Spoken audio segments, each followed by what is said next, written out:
पुण्यातल्या चाकण औद्योगिक वसाहतीतील रस्त्यांची दुरवस्था, वाहतूक कोंडी आणि पायाभूत सुविधांच्या प्रश्नावरून उद्योजकांमध्ये नाराजी वाढली आहे। तब्बल 20 उद्योजकांनी स्थलांतरित होण्याचा इशारा दिल्यानंतर उद्योग मंत्री उदय सामंत यांनी या प्रश्नांची दखल घेत आज चाकण दौरा आयोजित केलाय। दुपारी 4 वाजता उदय सामंत यांची उद्योजक आणि औद्योगिक संघटनांच्या पदाधिकाऱ्यांसोबत बैठक होणार आहे। या बैठकीत महत्त्वाचे निर्णय होण्याची शक्यता आहे। दरम्यान रविवारी दौरा कशासाठी, इतर दिवशी प्रोटोकॉल बाजूला ठेवून या म्हणजे वाहतूक कोंडीची समस्या कळेल असं म्हणत विरोधकांनी उद्योग मंत्र्यांच्या या दौऱ्यावर निशाणा साधला आहे।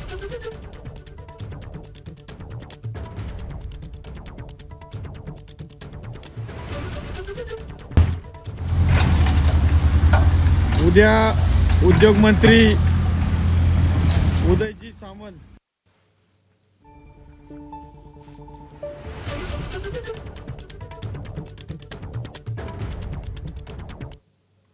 तर मंत्री उदय सामंत आज चाकणच्या दौऱ्यावर आहेत। मंत्री येणार असल्याने प्रशासनाची झोप उडाली आहे आणि मग काय, प्रशासनाने रात्रीचा दिवस करून काम करण्यास सुरुवात केली आहे। एरवी दिवसा आणि कामाच्या वेळेतही काम न करणारे प्रशासन चक्क रात्रीच्या अंधारात काम करू लागले। रात्रीच्या अंधारात चाकण एमआयडीसी मधील रस्त्यांची डागडुजी करण्यासाठी प्रशासन कामाला लागले। ज्या ठिकाणी खड्डे आहेत त्या ठिकाणावरील खड्डे बुजवण्याचं काम हाती घेण्यात आले, तर काही ठिकाणांवरील रस्त्यालगतच्या साइड पट्ट्या भरण्याचे काम रात्रीच्या अंधारात करण्यात आले। त्यामुळे एरवी कुंभकर्णी झोपेत असलेल्या प्रशासनाला मंत्र्यांच्या दौऱ्यावेळीच जाग येते का असा सवालही आता उपस्थित होतोय। उद्या उद्योग मंत्री उदयजी सामंत या ठिकाणी चाकण एमआयडीसी मध्ये येणार आहे। त्यामुळे हे मुरुम पांगवण्याचं काम चालू आहे। आता उद्या उद्योग मंत्री येणार आहे, त्याच्यामुळे हे सगळं उद्योग चालू आहे। खरं तर या अधिकाऱ्यांना, पीएमआरडीच्या असेल किंवा एमआयडीसीच्या अधिकाऱ्यांना लवकर का जाग येत नाही। उद्या उद्योग मंत्री उदयजी सामंत नासिम, खरं तर या प्रश्नावरून स्थानिक उद्योजकांनी टीकेची झोड उठवलेली आहे। हा प्रश्न ते वारंवार मांडतात, मात्र जेव्हा उद्योग मंत्र्यांचा दौरा ठरलेला आहे त्याच वेळी प्रशासनाकडून खड्डे बुजवण्याचा रात्रीतून केविलवाणा प्रयत्न सुरू झालाय। माधवी, मुळात हाच खरा प्रश्न आहे, कारण हे उद्योग मंत्री असतील, इथले कामगार असतील, स्थानिक ग्रामस्थ असतील, गेल्या 3-4 वर्षापासून इथल्या समस्यांचा पाढा सगळ्या सरकारच्या समोर असेल, प्रशासनाच्या समोर मांडत आलेले आहेत, परंतु त्यांच्याकडे अक्षम्य दुर्लक्ष केलेलं आहे। कुंभकर्णासारखे हे सगळी यंत्रणा जी आहे ती झोपेचं सोंग या ठिकाणी घेत होती।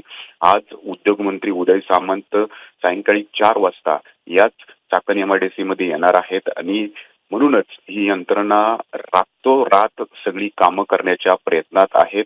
त्यांची अक्षरशः झोप जी आहे ती या ठिकाणी उडालेली आहे आणि त्यामुळं खड्डे असतील आणि रस्त्याचे साईड पट्टे असतील त्या भरण्याचा प्रयत्न सुरू आहे। तोही कशाच्या साह्यानं, तर मुरुमच्या साह्यानं। म्हणजे पाऊस झाला की परत चिखल होणार आणि मग अपघात होणार। या चिखलातून 2 वेळा वाहनं घसरलेली आहेत, 3 जणांचा जीव यामध्ये गेलेला आहे। म्हणजे हे सुद्धा काम जे आहे मंत्र्यांना दाखवण्यासाठी असलं तरी या कामगारांच्या जीवावर बेतणार आहे। म्हणजे ही जी तत्परता रात्रीत दाखवली जात आहे ती सुद्धा अपघाताला आमंत्रण देणारी आहे। मग प्रश्न उपस्थित होतो की एरवी ही यंत्रणा या प्रकारची तत्परता का दाखवत नाही, कारण केवळ मंत्र्यांना दाखवण्यासाठी काम करणाऱ्या या प्रशासनाची ही पोलकोल आहे आणि आजही हाच प्रश्न उपस्थित होणार आहे। कारण उद्योग मंत्री येत आहेत, ह्याच्या आधी दिवंगत उपमुख्यमंत्री अजित पवार आलेले होते, त्यावेळेला सुद्धा अशाच प्रकारची तत्परता यंत्रणांनी दाखवलेली होती। केवळ मंत्र्यांच्या समोर जी तत्परता प्रशासना म्हणजेच एमआयडीसी प्राधिकरण आणि इथले जे इतर विभाग आहेत त्यांच्याकडून जी तत्परता मंत्र्यांच्या समोर दाखवली जाते ती ह्या ठिकाणचे कामगार असतील, ग्रामस्थ असतील, ते ज्यावेळेला प्रश्न उपस्थित करतात त्यावेळेला ही तत्परता का दाखवली जात नाही, हा गदारोळ जो आहे तो आजच्या बैठकीत सुद्धा उपस्थित होणार आहे। कचऱ्याचा प्रश्न आहे, विजेचा प्रश्न आहे, पाण्याचा प्रश्न आहे, इतर अनेक प्रश्न आहेत आणि त्या प्रश्नांवरती आज खलबतं होणार आहेत। प्रश्न हा त्याच्या पुढचा महत्वाचा आहे की यातून रिझल्ट काय येणार, निकाल काय येणार। माधवी। त्यामुळे आता प्रशासनाचं पितळ तर उघडं पडलेलंच आहे. मात्र उद्योग मंत्र्यांच्या या बैठकीतून आता ह्या सगळ्या समस्या दूर होणार का हे पाहणं अत्यंत महत्त्वाचं असेल. नाझीम, या दौऱ्याचे प्रत्येक महत्त्वाचे तपशील जाणून घेत राहू. सध्या धन्यवाद या सगळ्या सविस्तर माहितीसाठी.